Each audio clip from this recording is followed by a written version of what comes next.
الله وعلى آلك وأصحابك يا سيدي يا حبيب الله. الصلاة والسلام عليك يا سيدي يا رسول الله وعلى آلك وأصحابك يا سيدي يا حبيب الله. اللہ رب العزت کی حمد و ثنا اور اس کے پیارے محبوب نبی مکرم نور مجسم شفیع معظم صلی اللہ علیہ وآلہ وسلم کی بارگاہ مقدس میں ہدیہ درود و سلام پیش کرنے کے بعد معزز و محتشم سامعین حضرات، میاورات اس جامع مسجد میں درس قرآن کی اس بابرکت محفل پاک میں حاضر ہیں۔ اسلام اور مسلمان کا تعارف، اس موضوع کی مناسبت سے چند ایک اہم باتیں آپ احباب کی گوش گزار کرنا چاہتا ہوں۔ دعا ہے کہ اللہ تبارک و تعالی مجھے حق بیان کرنے کی، آپ کو سننے کی اور اس پر ہم سب کو عمل پیرا ہونے کی توفیق عطا فرمائے۔ اللہ تبارک و تعالی اپنے پاک کلام میں ارشاد فرماتا ہے، فرمایا وَلَا تَمُوتُنَّ إِلَّا وَأَنْتُمْ مُسْلِمُونَ، تم نہ مرو مگر اس حال میں کہ تم مسلمان ہو جاؤ۔ اللہ تبارک و تعالیٰ کا ارادہ اور اللہ تبارک و تعالیٰ کی منشا یہ ہے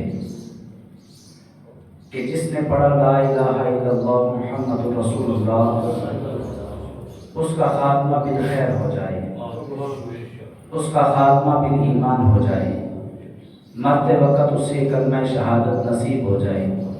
یہ اللہ تبارک و تعالیٰ کی منشا ہے، اور یقیناً یہ ہر بندہ مومن کی خواہش بھی ہے کہ اس کا خاتمہ بالخیر ہو جائے، مرتے وقت اسے کلمہ نصیب ہو جائے۔ لیکن اس کے لیے ہمیں کن کاموں کے کرنے کی ضرورت ہے کہ جس کی بنیاد پر ہم یہ امید کر سکتے ہیں کہ ہمارا خاتمہ اچھا ہو جائے گا۔ اس حوالے سے ضروری ہے کہ ہم اسلام کے مطابق اپنی زندگی کو بسر کریں، اور اس کے لیے ضروری ہے کہ ہمارے پاس اسلام کے مطابق معلومات ہوں تاکہ ہم اسلام کے مطابق اپنی زندگی کو بسر کر سکیں۔ تو اس تناظر میں حدیث مبارکہ سماعت کیجیے گا۔ نبی پاک صاحب اولاد صلی اللہ علیہ وسلم کی بارگاہ میں جبریل امی حاضر ہوئے، اور حاضر خدمت ہونے کے بعد عرض کیا یا رسول اللہ صلی اللہ علیہ وسلم من اسلام، اے اللہ کے محبوب آپ ارشاد فرمائیے اسلام کا انٹروڈکشن کیا ہے، اسلام کی ڈیفینیشن کیا ہے، اسلام کسے کہتے ہیں، اسلام کی حقیقت کیا ہے۔ تو نبی پاک صاحب الاولاق صلی اللہ علیہ وسلم نے نہایت ہی اختصار کے ساتھ جامع کلام فرمایا۔ نبی اسلام نے ارشاد فرمایا الاسلام ان تعبد اللہ ولا تشرک بہ شیئا وتقیم الصلاۃ وتؤتی الزکاۃ المفروضہ وتصوم رمضان او کما قال رسول اللہ صلی اللہ علیہ وسلم۔ سرکار نے فرمایا اسلام یہ ہے کہ تم اللہ کی عبادت کرو اور اللہ کے ساتھ اللہ کے سوا کسی کو شریک نہ ٹھہراؤ، اللہ کے علاوہ کسی کی عبادت نہ کرو، اور تم نماز کو قائم کرو، تم زکوٰۃ کو ادا کرو، اور ماہ رمضان المبارک کے روزے رکھو۔ ان امور کو سر انجام دینا اس کو اسلام کہا جاتا ہے۔ یہ اسلام کی بنیادیں ہیں۔ تو جب بندہ ان بنیادوں کو تھام لیتا ہے، جب ان چیزوں پر عمل کرتا ہے، نماز پڑھتا ہے، روزہ رکھتا ہے، زکوٰۃ کو ادا کرتا ہے، حج کرتا ہے، تو اس کو ملتا کیا ہے؟ ان امور کو سر انجام دینے کی وجہ سے اس کو فائدہ کیا حاصل ہوتا ہے؟ اس حوالے سے بھی ایک حدیث مبارکہ آپ احباب کے سامنے رکھنا چاہتا ہوں۔ قبیلہ خداعہ کا ایک شخص سرکار کی بارگاہ میں حاضر ہوا، اور حاضر خدمت ہونے کے بعد اس نے عرض کیا یا رسول اللہ صلی اللہ علیہ وسلم آپ کی میرے بارے میں کیا رائے ہے؟ اگر میں اس بات کا اقرار کرتا ہوں کہ اللہ کے سوا کوئی عبادت کے لائق نہیں ہے، میں اس بات کی گواہی دیتا ہوں کہ آپ اللہ کے سچے رسول ہیں، اس شہادت کے بعد میں بچگانہ نماز کا اہتمام کرتا ہوں، ماہ رمضان کے روزے بھی رکھتا ہوں، ماہ رمضان کی راتوں میں قیام بھی کرتا ہوں، اور اس کے علاوہ زکوٰۃ بھی ادا کرتا ہوں۔ یا رسول اللہ صلی اللہ علیہ وسلم جب میں یہ سارے امور سب انجام دیتا ہوں تو پھر آپ کی میرے بارے میں کیا رائے ہے؟ میرے بارے میں آپ کی کیا رائے ہے؟ تو نبی پاک صاحب دولاک صلی اللہ علیہ وسلم نے ڈائریکٹ اس صحابی کو اور انڈائریکٹ تمام امت کے افراد کو یہ پیغام دیا، فرمایا من مات علی ھذا کان من الصدیقین والشہداء، جو بندہ اس انداز میں اپنی زندگی کو بسر کرتا ہے کہ نماز کو مس نہیں ہونے دیتا، زکوٰۃ ادا کرتا ہے، ماہ رمضان کے روزے رکھتا ہے، ماہ رمضان کی راتوں میں قیام کرتا ہے، تمام جو اسلام کی ضروری باتیں ہیں ان پر عمل پیرا ہوتا ہے، سرکار نے فرمایا جو اس انداز میں زندگی کو بسر کرتا ہے اور اس کے انداز پر اسے موت آ جاتی ہے تو اللہ تبارک و تعالیٰ اسے صدیقین اور شہداء کا درجہ عطا فرما دیتا ہے۔ وہ عام بندہ نہیں ہوتا، اس کا انجام بڑا ہی اچھا ہوتا ہے۔ اللہ تبارک و تعالیٰ اسے صدیقین کی صف میں کھڑا کر دیتا ہے، اسے شہداء کی صف میں کھڑا کر دیتا ہے، صدیقین کا مقام مل جاتا ہے، شہداء کا مقام مل جاتا ہے۔ یہ ہے جو بندہ اسلام کی بنیادی باتوں پر عمل کرتا ہے تو اللہ تبارک و تعالیٰ اس کی خالی جوڑیوں کو اپنی رحمت سے بھرپور فرما دیتا ہے۔ حضرات محترم، اس کے انداز میں مزید اگر اسلام اور مسلمان کے تعارف کے حوالے سے مزید آپ اخبار کی سماع خراشی کروں تو بے جانا ہوگا۔ نبی پاک صاحب دولاک صلی اللہ علیہ وسلم کی بارگاہ میں ایک شخص حاضر ہوا اور حاضر خدمت ہونے کے بعد اس نے عرض کیا یا رسول اللہ صلی اللہ علیہ وسلم ای الاسلام خیر، اسلام میں کون سا عمل وہ سب سے زیادہ فضیلت والا ہے؟ ایسا عمل جس میں خیر ہی خیر ہے، جس میں کوئی شر نہیں ہے، آپ ارشاد فرمائیے۔ تو نبی پاک صاحب دولاک صلی اللہ علیہ وسلم نے دو لفظوں میں بات کو مکمل کر دیا، نہایت ہی اختصار کے ساتھ جامع کلام فرمایا۔ سرکار نے فرمایا تطعم الطعام وتقرأ السلام علی من عرفت ومن لم تعرف۔ نبی علیہ الصلوۃ والسلام نے دو باتوں کو بیان کیا۔ کون سی دو باتیں؟ پہلی بات فرمایا تطعم الطعام، تم بھوکے کو کھانا کھلاؤ۔ بھوکے کو کھانا کھلانا یہ اسلام میں افضل ترین اعمال میں سے ہے۔ اور دوسرا عمل فرمایا وتقرأ السلام علی من عرفت ومن لم تعرف، جسے تم جانتے ہو یا جسے تم نہیں جانتے دونوں کو سلام کرو۔ یہ دو اعمال نبی علیہ الصلوۃ والسلام نے بیان فرمائے، بھوکے کو کھانا کھلانا اور ہر واقف اور ناواقف شخص کو سلام کرنا۔ فرمایا یہ اسلام میں افضل ترین اعمال ہے، ایسے اعمال کہ جن میں خیر ہی خیر ہے، جن میں کوئی شر نہیں ہے۔ تو ذات محترم، جو بندہ ان اعمال کو سب انجام دیتا ہے، بھوکے کو کھانا کھلاتا ہے اور ہر مسلمان بھائی سے سلام کرتا ہے، اسے ملتا کیا ہے؟ یقیناً اللہ تبارک و تعالیٰ اسے بہت زیادہ جو ثواب عطا کرتا ہے، اس کا احساس کل قیامت کے دن بندے کو ہوگا۔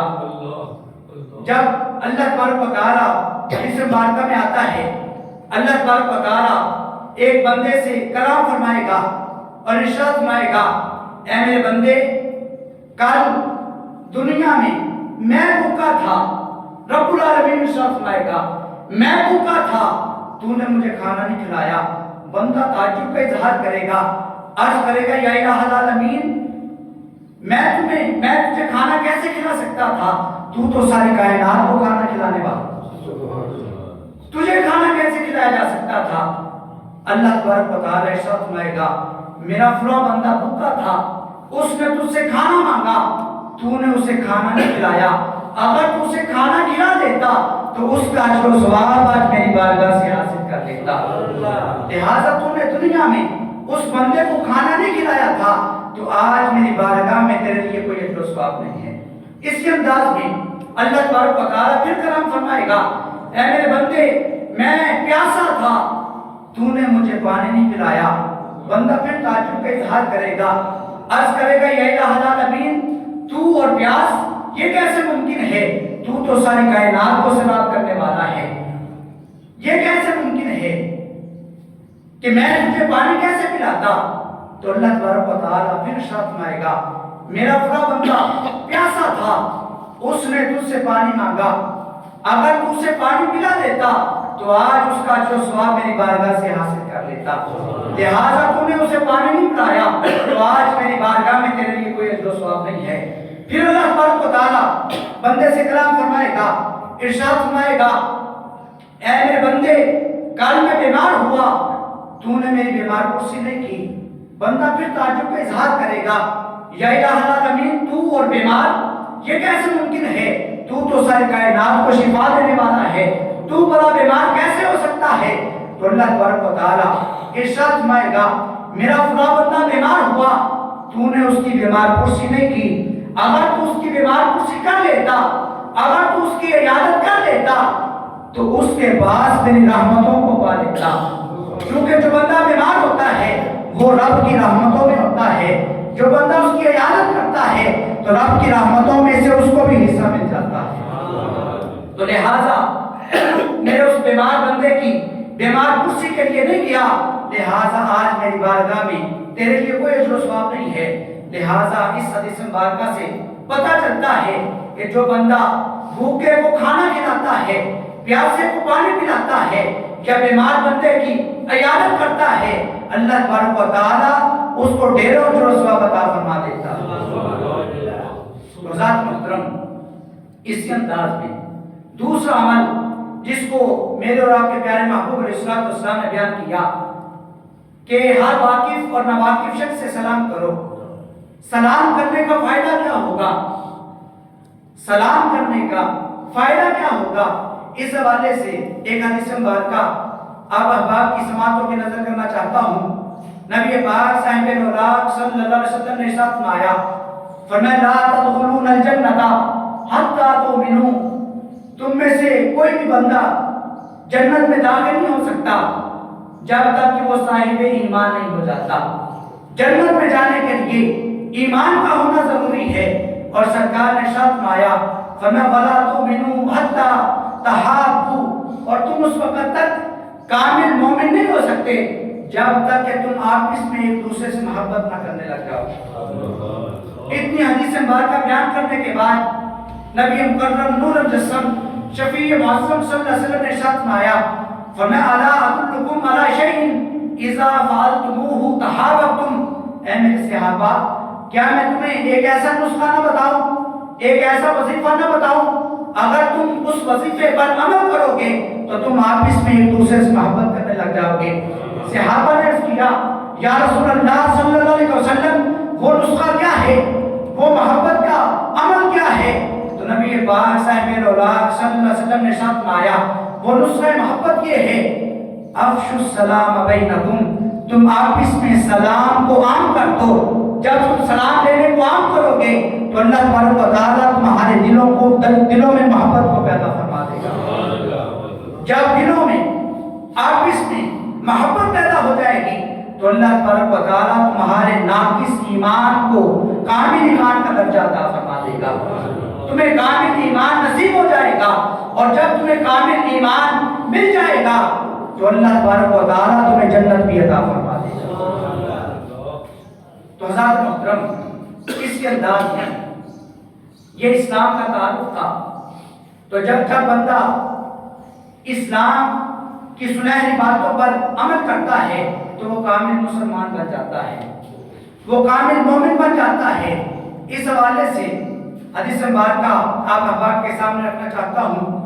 نبی پاک صاحب اولاق صلی اللہ علیہ وسلم کی بارگاہ میں ایک شخص حاضر خدمت ہوا، اور حاضر ہونے کے بعد اس نے عرض کیا یا رسول اللہ صلی اللہ علیہ وسلم ای المسلمین خیر، آپ ارشاد فرمائیے کہ مسلمانوں میں سے سب سے زیادہ فضیلت والا مسلمان کون ہے، سب سے زیادہ کامل مسلمان کون ہے؟ تو نبی پاک صاحب اولاق صلی اللہ علیہ وسلم نے ارشاد فرمایا فرمایا من سلم المسلمون من لسانہ و یدہ، وہ مسلمان کامل مسلمان ہے، وہ مسلمان افضل ترین مسلمان ہے جس کی زبان اور ہاتھ کے شر سے دوسرے مسلمان محفوظ ہو جائے، جس کے ہاتھ سے بھی دوسروں کو تکلیف نہ پہنچے، جس کی زبان سے بھی دوسروں کو تکلیف نہ پہنچے۔ وہ مسلمان کامل مسلمان ہے، وہ مسلمان افضل ترین مسلمان ہے۔ تو ذات محترم، آج ہمیں ضرورت ہے کہ ہم اپنی زبانوں پر بھی اسلامی پہرا لگائیں، ہماری زبانوں سے کسی کو تکلیف نہ پہنچے۔ ہم اپنے ہاتھوں پر بھی اسلامی پہرا لگائیں، ہمارے ہاتھوں سے بھی کسی کو تکلیف نہ پہنچے۔ جب ہم اپنے ہاتھوں پر، اپنے پورے وجود پر اسلامی پہرا لگائیں گے تو یقیناً اللہ تبارک و تعالی ہمیں کامل ایمان عطا فرما دے گا۔ آج حدیث مبارکہ عرض کر کے اپنی بات کو ختم کرتا ہوں۔ سرکار دو عالم نور مجسم شفیع معصوم صلی اللہ علیہ وسلم منبر پر جلوہ گر تھے۔ سرکار صحابہ کرام سے خطاب فرما رہے تھے تو سرکار نے ارشاد فرمایا صحابہ کو مخاطب کر کے، من یضمن لی ما بین لحیہ وما بین رجلیہ، اے میرے صحابہ تم میں کون ہے جو مجھے دو چیزوں کی حفاظت کی ضمانت دیتا ہے؟ یا رسول اللہ صلی اللہ علیہ وسلم وہ دو چیزیں کیا ہیں؟ سرکار نے پہلی چیز کو بیان کیا، فرمایا ما بین لحیہ، ایک چیز جو دو جبڑوں کے درمیان ہے، یعنی زبان۔ تم میں کون ہے جو مجھے زبان کی حفاظت کی ضمانت دیتا ہے؟ یا رسول اللہ صلی اللہ علیہ وسلم دوسری شے کیا ہے؟ سرکار نے فرمایا ما بین رجلیہ، جو تمہاری دو ٹانگوں کے درمیان ہے، یعنی شرمگاہ۔ تم میں کون ہے جو مجھے زبان اور شرمگاہ کی حفاظت کی ضمانت دیتا ہے؟ یا رسول اللہ صلی اللہ علیہ وسلم اگر ہم آپ کو اپنی زبان کی حفاظت کی ضمانت دیتے ہیں، اپنی شرمگاہ کی حفاظت کی ضمانت دیتے ہیں، یا رسول اللہ بدلے میں آپ ہمیں کیا عطا فرمائیں گے؟ ہمیں کیا ملے گا؟ تو نبی پاک صاحب رولاک صلی اللہ علیہ وسلم نے ارشاد فرمایا اے میرے صحابہ تم مجھے ان دو چیزوں کی حفاظت کی ضمانت دو، زبان کی حفاظت کی ضمانت دو، شرمگاہ کی حفاظت کی ضمانت دو۔ اضمن لہ الجنہ، جو بندہ مجھے ان دو چیزوں کی حفاظت کی ضمانت دے گا میں محمد عربی اسے جنت کی ضمانت دیتا ہوں، میں اسے جنت کی ضمانت دیتا ہوں۔ حضرات محترم، یہ وقت صحابہ تک خاص نہیں تھا، یہ قیامت تک آنے والے تمام افراد کے لیے ہے۔ جو بھی بندہ کلمہ پڑھتا ہے اور کلمہ پڑھنے کے بعد اپنے وجود پر اسلامی پہرا لگاتا ہے اور پھر اپنی زبان کی حفاظت کرتا ہے، اپنے ہاتھوں کی حفاظت کرتا ہے، اپنی شرمگاہ کی حفاظت کرتا ہے، تو یہ فرمان سرکار کا اس بندے کے لیے ہے کہ اضمن لہ الجنہ، اس بندے کو میں جنت کی ضمانت دیتا ہوں۔ حضرات محترم، جو بندہ اس انداز میں اپنی زندگی کو بسر کرتا ہے کہ اسلام کا کوئی بھی عمل وہ رہنے نہیں دیتا، کوشش کرتا ہے کہ ہر اسلامی حکم پر عمل کرے، تو یقیناً پھر رب کی بارگاہ میں امید کی جا سکتی ہے کہ اللہ تبارک و تعالیٰ ایسے بندے کا خاتمہ بالخیر فرما دے گا، ایسے بندے کا خاتمہ بالایمان فرما دے گا، ایسے بندے کو مرتے وقت کلمہ شہادت نصیب ہو جائے گا۔ حضرات محترم، اللہ تبارک و تعالیٰ اپنے پاک کلام میں ارشاد فرماتا ہے، فرمایا وَلَا تَمُوتُنَّ إِلَّا وَأَنْتُمْ مُسْلِمُونَ، تم نہ مرو مگر اس حال میں کہ تم مسلمان ہو جاؤ۔ دعا ہے کہ اللہ تبارک و تعالیٰ ہم سب کو اسلام کے مطابق اپنی زندگی کو بسر کرنے کی توفیق عطا فرمائے اور ہم سب کا خاتمہ بالخیر اور بالایمان ہو جائے۔ وآخر دعوانا الحمد